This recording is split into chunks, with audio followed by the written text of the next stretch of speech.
Welcome to Building My Legacy podcast. This podcast is designed for leaders and entrepreneurs who want to leave a legacy and will provide strategies that focus upon key elements for legacy creation, determining your desired impact and its benefit, increasing your legacy's reach by engaging key stakeholders, planning, prioritizing, and executing. Here's your host, Dr. Lois Sonstegard. Welcome, everybody, to today's Building My Legacy podcast. I have with me today Dr. Nadia Brown. She has a company called Doyenne Agency. She is very, very interesting because she works with women, I think, in one of the areas in which many of us suffer. It's probably our Achilles heel in many ways. And that is women, empowering them to really make the most of who they are, becoming strong at sales, but also acknowledging their own wealth, their own worth, I should say, as well as wealth. So, Dr. Nadia, how did you get started and what's your journey to this point? Oh my goodness. I often say I was the least likely person to lead a sales agency. So prior to leaving corporate, I had quite the varied background. I've been in engineering and IT, financial services. So I bounced around a lot. My doctorate is in leadership. And so when I left, I really had a passion around helping women who were working in predominantly male fields, and really trying to find their voice and their leadership style in an environment that was, mostly men, because that had been my experience. But during that journey, I realized that being a business owner isn't just about doing your craft, right? It's also the sales, the marketing, all the other things that come with having your own business. And so those early years are really hard because I was not good at sales. I didn't like it. And I had eventually to make a decision whether I was going to allow that to continue to, derail me, or would I face this challenge head on. So I'm happy to report I faced it head on. I figured out, how to sell in a way that aligned with me, my values, my personality, but it was also effective for my audience and the women that I get to work with. And in that, I also found that a lot of women were also challenged with sales and having sales conversations. Like I wasn't alone and feeling like sales was icky and I didn't want to do it. So now I get to serve and work with those women to help them develop that confidence, that courage. And so they can create that consistent revenue that we all need in our businesses. One of the things that you said that just intrigues me, and I'd like to explore it a little bit with you, is you learned how to do sales aligned with you. Mm-hmm. Your values and who you were. Talk a little bit about that and what created that aha in you, because I think it's that component that creates that disconnect for many of us when we talk about sales. So tell me about that.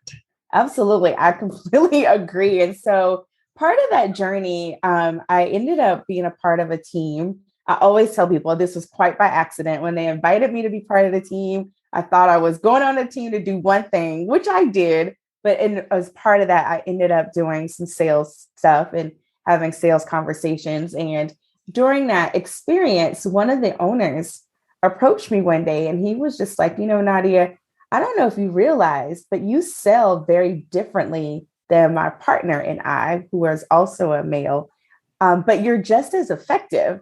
And being a researcher, right, it was like that light bulb, like, wait a second, let me pay attention to what he's saying. And so I started to pay attention to how I engaged versus how they engaged. And he was right. People still, they're still able to enroll people and have these conversations. But I found that it had to be Nadia's way. So I didn't try to show up like a guy, like one of them. I would show up, I would listen, we would laugh, we may cry, it's Nadia. And so I was like, oh, and then I stopped making it wrong, because I think sometimes, especially being a student, right, we learn how to do things in a certain way. And if it's not done that way, then it's wrong. And I was like, wait a second, I learned the elements of sales, but then I was able to make it my own. And that's one of the things that I teach, is that take the things I teach you, take it to your lab, mush it all around, add some glitter, and then come out and make it your own, because we're not the same people. Our clients aren't the same. And until you own it and really make it your own recipe, if you will, it's not going to work as effectively. So tell me, what was different about you from the two people you worked for or worked with? One of the biggest differences, I feel that I had a lot more patience. And I don't know if it was my newness or what, but it was just like, I had a lot more patience. I allowed people the space to talk. And a lot of time, sometimes you just need to talk it out when you're making a big investment or doing something you've never done before. And I just gave people that space without being rushed. I was genuinely curious about them and, invested in really encouraging them in their dreams. Like, it wasn't forced, it was genuine. And so I think that those were some of the pieces that really just helped people to open up. And so people would just talk to me about all kinds of stuff. And then, once they shared, I would be like, well, we have a solution, that can help with that if you're open to learning more. And most of the times they're like, absolutely. And so that was how. Interesting. So was your close rate also different, or did that not change? Your process was different. Was your length of sales longer? Not always. Okay.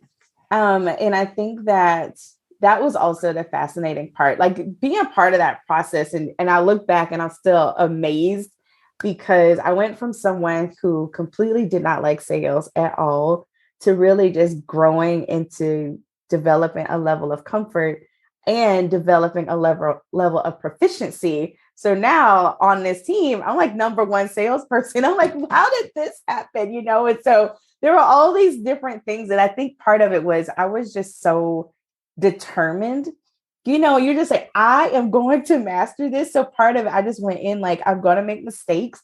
So I didn't allow myself to get so bummed out when I didn't get it right or I didn't close. Like, I just had to kind of create my own process for how I dealt with that. And then over time, I developed a thicker skin, if you will, where it didn't bother me as much, but also my proficiency got a lot better. My close rate increased. And so it was fascinating. Wow, good for you.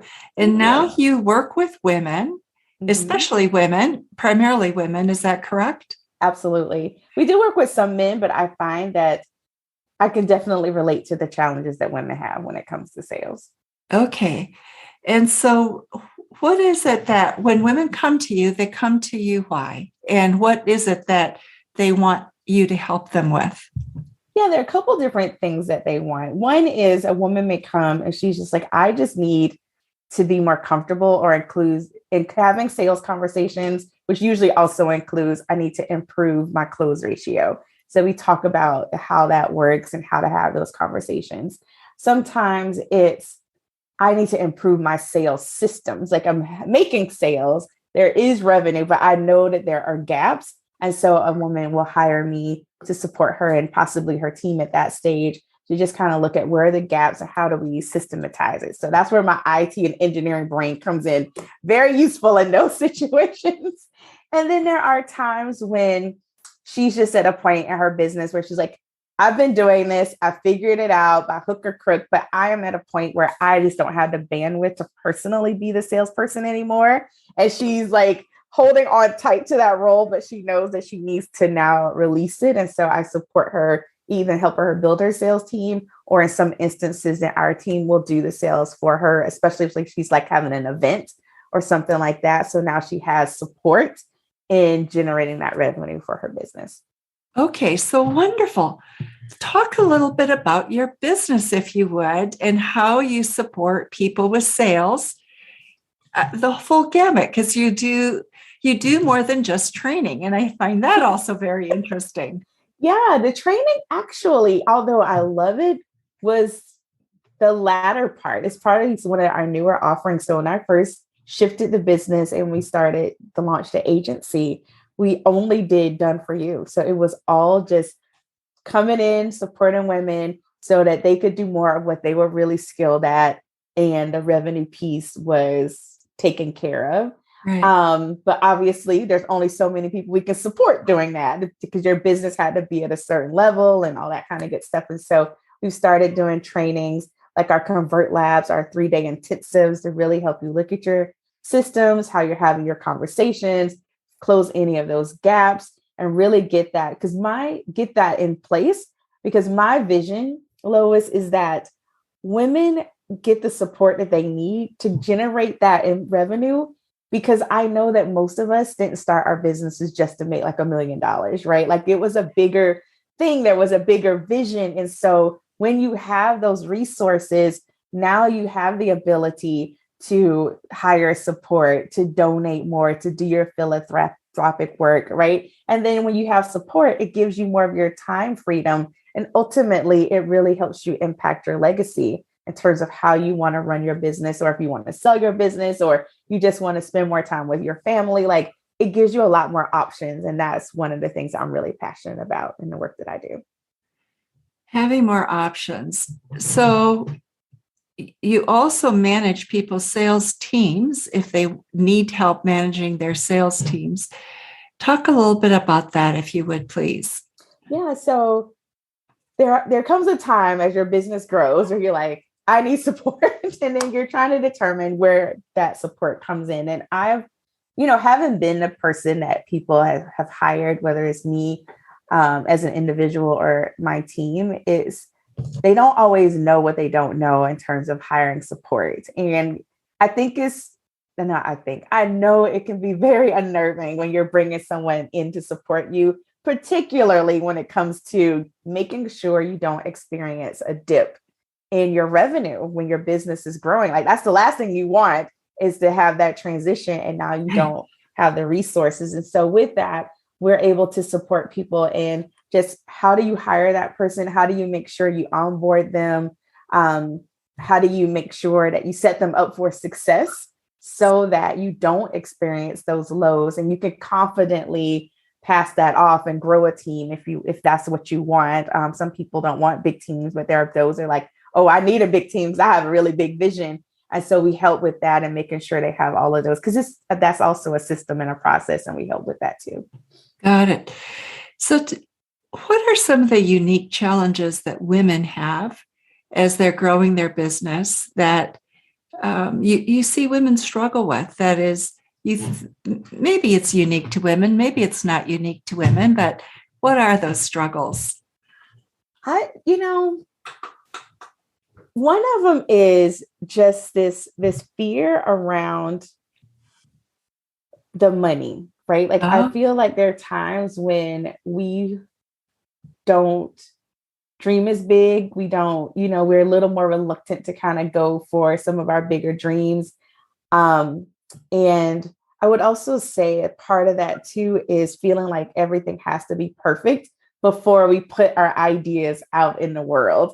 And having worked with both men and women, I don't see that as often with men. I remember the guys I mentioned earlier and supporting them. There was one day, and I don't know if it was literally out of the shower, but it just felt like it was one of those, I had this great idea in the shower moments, right? For this offer they wanted to offer. And it wasn't perfect. There was no landing page. There were so many of the elements that I know we as women tend to be like, oh, no. We have to have these things in place before we start having these conversations. And we didn't. They just kind of threw it out there. And I started having these conversations with people. And I was like, okay, I'm selling this. Like people are saying yes to this. There are certain things that we need to get in place.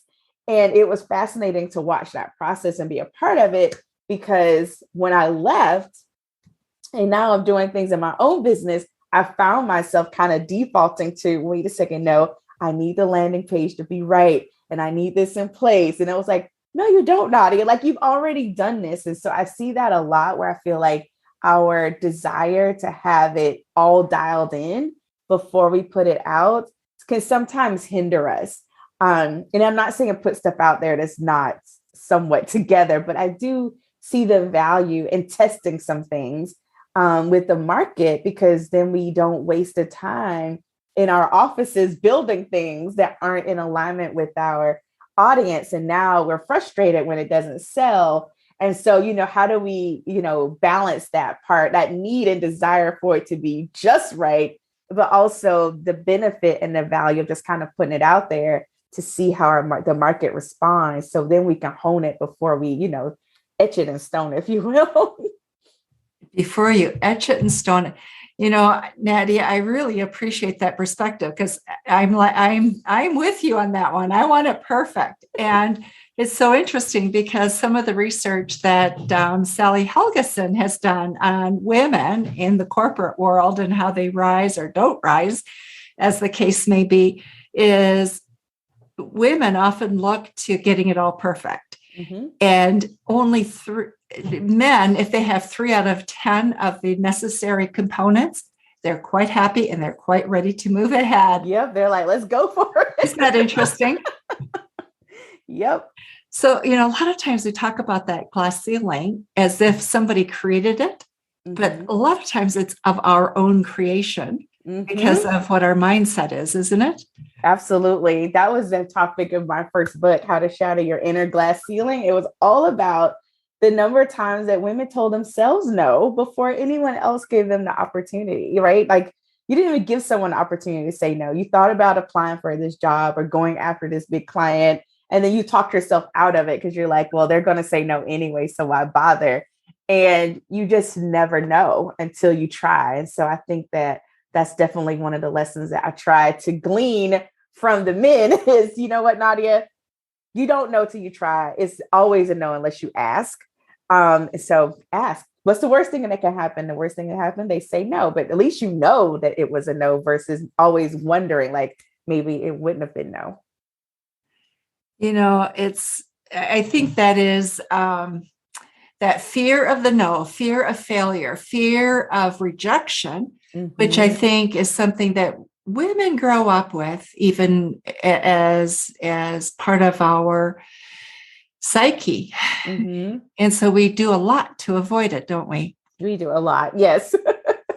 Which, as you know, being a business owner and doing sales, rejection is all part of it, which I think always, and I talk a lot about that too, is we have to find a way to not allow our emotions or any of those experiences that may come up for us to take us out of that, because we have to do the sales. Sales needs to happen in our business. No sales, no business. And so if it's not you, then you need to hire support, because it's just a part of the process. Like, if you're going to have a business, you have to do sales. Okay, so let's talk about that, because I think there are people listening who know that they need help. They haven't had quite the courage yet to take that step and say, you know what, I'm not doing it. I'm not doing it right. Mm-hmm. And here's somebody who's got a process and a system, so that when somebody calls you and needs help, walk us through. What does that look like? What do you do? How do you help people? Yeah. So one of the things is, I think, is really helping people get the confidence, right? So, in the trainings, and part of the feedback I've received is there's no judgment. So I feel like, there people come and there's just a lot of angst around, what if my business isn't at this level? Or what if I haven't sold as much as that is because I have yet to forget what it was like to struggle with that. And to then be able to help them to see and own the value and the difference and the impact that we make in our work, right? Like, it's like we all, especially service-based, it's harder to put that because it's not tangible. So it's like, well, how do I price this? And how dare I, who am I to say that I would charge like $15,000 or $30,000 to work with me? Like, people get really antsy. God help you if I say like a 6-figure number, and really people, but it's just like, why not? And so then, helping them to see the opposite side of it, like take you out of it. And then you look at the impact that your work has on your clients, on your clients' clients, or on your clients' family. Like, a lot of the work that we do, and we really look at our impact in that way, is priceless because of the impact that we have and the things that we do and the things and the way we change people's lives. And so part of that process is really helping you to own the value, but then also find the words to talk about it in a way that will impact and influence your marketing. But then also, when you do have conversations, to help your prospects understand how you can solve their problem. So for you, Nadia, people have already a business in place. Mm-hmm. Somebody listening to this to sort, am I the right person to come to Nadia? Who is it that you work best with? So yeah, a lot of our businesses that we work best with tend to fall into two camps. One, they're already at six figures and they're like, I'm really trying to scale. And I know that I have some systems and some things that really just need to be tightened up. And so we support them in that way. The others are like, I want to get to this level. I want to see this consistency, but I just haven't quite figured out, especially this sales piece. And so I work with them to help them really own the conversation, the process to get those pieces in place so that they can have that confidence to create that in their businesses.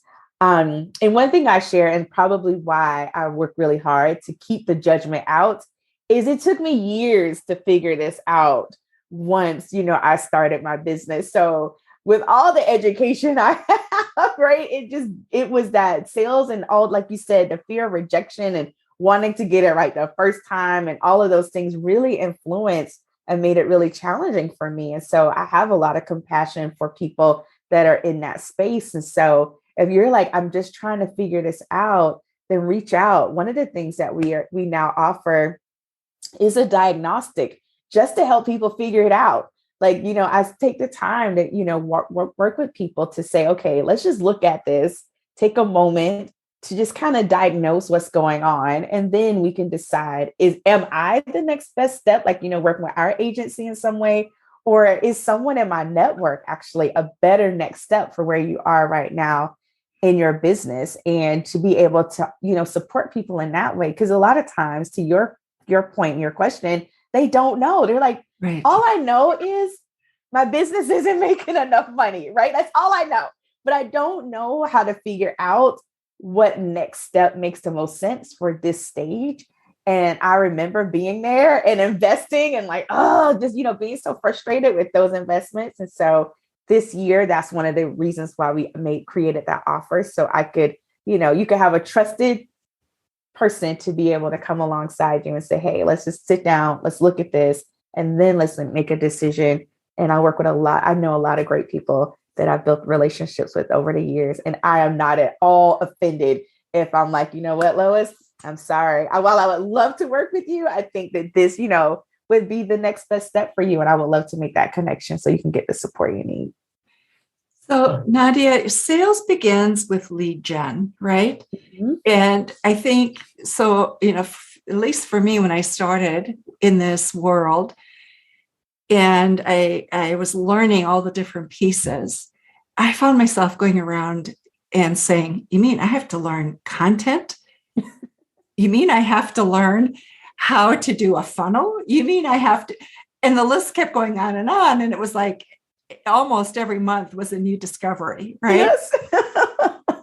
And so I think a lot of people, they get leads, but they get stuck there. Mm-hmm. But even creating the right leads, so you have the sales that you want. So talk a little bit about that, because I think so few people really get the right help to put that together. And so I love that, because a lot of people feel like, or they treat it like the sales starts when you have the conversation. And I'm like, no. Sales starts long before you actually have a sales conversation with someone. And you want it because you want to start qualifying people before they get on a conversation with you. You want to attract the people that are like, yeah, they're leaning in, and the people that don't resonate, you want them to go away. Like, you don't want them to continue to be part of your world, or, get on your calendar and have those conversations. And so I think, part of that work is definitely being clear on who that person is. And that's one of the reasons why the work that we do, when we start talking about like the benefits and how people are different as a result of working with you, then we take that as part of your sales conversation, and we start having that conversation and applying it to your marketing and your messaging, because you want people to understand, and not everyone realizes they have the problem that you can solve. So that's one part of your market. And then not everyone realizes that you can help them solve it. And so part of our job is to help them connect the dots and put those pieces together. Like, oh, you can help me with this. And that is part of the sales process in your marketing. You want to have that conversation in your content, when you're putting things out, when you're speaking or, podcast or whatever, right? You really want to start letting people know, this is who I work with. This is how I help them. This is how they're different, and then it's like, oh, because then people start to feel like, how did you know I was thinking that, right? Like you're having sales conversations and like, I feel like you know me. I feel like you've been inside my brain. And that's when you know that you have it dialed in, because now you're like, yes. And then when people come to you and you're having sales conversations, majority of the time they're ready. They're just like, tell me my next steps. How do I get started? Because you've been having that conversation throughout their entire client journey. What I love about what you're talking about, Nadia, is you take a person into a conversation and you get to know them. Mm-hmm. You're not selling them something. You're creating a relationship. We talk about that lightly, I think, yes. But you really get to know them. Mm-hmm. And that's when the sale becomes easy, so to speak. Mm-hmm. And I teach people to treat it like a conversation, like a relationship. And you hear it, but to your point, you don't always see it happen. You're like, oh, is that how your relationships go? But it's really getting to know people, understanding the challenges or the fears. Like one of the challenges I feel like a lot of people that might want to work with me are, one, they've worked with people in the past that have said one thing and done another. So now they're a little jaded. And the second thing is like, there's still this big fear around sales and being able to trust that sales process and their confidence in it. And so I can speak to that in my marketing and really helping to nurture that. And then I think the other piece is you have a sales conversation with someone, they don't say yes yet. And then what do you do, right? And for me, it's like, you continue the conversation, you continue to build a relationship. Because not everyone says yes at first. Yeah. Some people kind of need to vet you a little more. And so that's a big part of honoring their buying process and their, and their timeline, which I think is often overlooked in sales as well. I think, so many of us, what we've done is we've gone through programs that say, here's the 12-step process. Here's the 5-step process here. And you go, okay, did that, but why didn't it work? Mm-hmm. And so we've got a checklist, but the checklist doesn't have in big letters, relationship. Right. Yeah. And we also assume it should be instant. We should be able to make a sale on the first call. Yes. And that has been, oh my gosh, touted for a long time. If you're not closing sales in 15 or 18 minutes, you're like the worst person on earth. And I'm like, no, not everyone makes buying decisions in 15 minutes. It doesn't matter how good you are, right? And so, take the checklist. There may be some gold in it, but like you said, add relationship, add your personality, but then also give yourself a lot more time. And I think in this day and age, some people, there's a lot more comfort with technology. There are still people that, again, we've all had experiences that weren't that great. And so there is that lack of trust that that's a part of what we have to overcome in building that trust. And you only do that through relationship. And a lot of times that just takes time. It does take time. And so I think part of the problem is sometimes people don't think about sales and getting help with sales until they hit desperation. Mm-hmm. And so then it's like, but I don't have the time. It's just, I got to turn it. Right. Yep.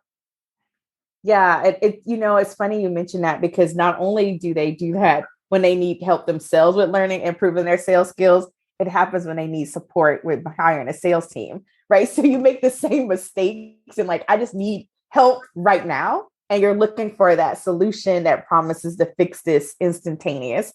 And it's not always an instantaneous fix. It's, even hiring a salesperson, you still have to give them time to learn, to grow, to understand your business, your offer, to start to give them some runway to be successful. The same as when you are learning sales skills, right? You still have to have time to create or generate enough leads to create that consistency so you can have those conversations, give yourself the opportunity to mess it up, get it all wrong, right? And so I think that you're right, and just not waiting until you're drowning to now, because that's when we make a lot of our we make a lot of misjudgments when we're making decisions from a place of desperation. Boy, that's so true. Nadia, what have we left out?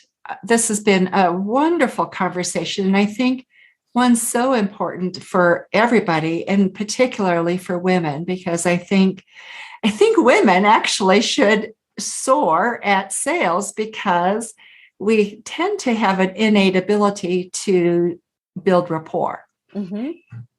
Not always, but I think more so often than men, because we tend to be the keeper of family spaces. So there's something about that intuitively, but I think there's so much fear associated with it. So I'm really appreciating your perspective. What have we left out that people need to know about?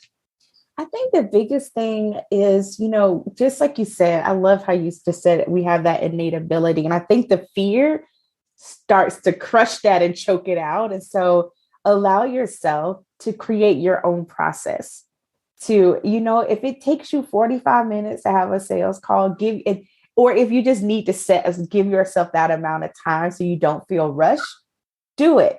I think that we've made ourselves so wrong in that how we naturally flow that it hinders our progress. But I think that as more women start to honor that, we then give other women permission to be like, you know what? I'm not going to have 20-minute calls. I need 35 minutes, right? And so to really honor your process and how much time you need to listen, like you said, to build that rapport, because it's really hard to build rapport and close a sale in 18 minutes when like the clock is ticking, right? And so having that clock in the back of your mind may be challenging. And so, just encouraging women to do it your way. It's okay. And when you mess up, no worries. Just keep going. It's going to be fine. So, Nadia, we will have information in the show notes about you and how people can reach you. So for those of you who are listening and you're going, wow, I could use help with sales. Sales have been my Achilles heel. Here's a resource for you that could be really wonderful for you. It can open a door, a future that you won't have if you don't have a good sales perspective. And then, Nadia, you have also written Leading Like a Lady. I love that title, Shattering Your Inner Glass Ceiling. And so those of you who are interested, they can get that on Amazon. Absolutely. If you want to learn more about your possible sales blind spots and just, okay, where might I not be looking at things or my persona in sales, you can grab that, take our quiz. We have a quiz at discoveryoursalesblindspot.com. Wonderful. And if any of you are having difficulty getting a hold of Nadia, please let us know. We'll be glad to connect you. I just think this is such an important thing that so many women, especially, put off until the very end, and then they regret it because sales drags them behind where they could really get to. Absolutely. So, Nadia, thank you so much for your time and for being with us today on Building My Legacy podcast. Please remember to visit our website at buildtomorrow.com with the number 2, and also our other website, new, just starting, called startwithcollaboration.com. So, Nadia, thank you. Thanks for having me. You've been listening to Building My Legacy podcast with Dr. Lois Sonstegard. To book your appointment with Dr. Sonstegard, visit www.buildtomorrow.com.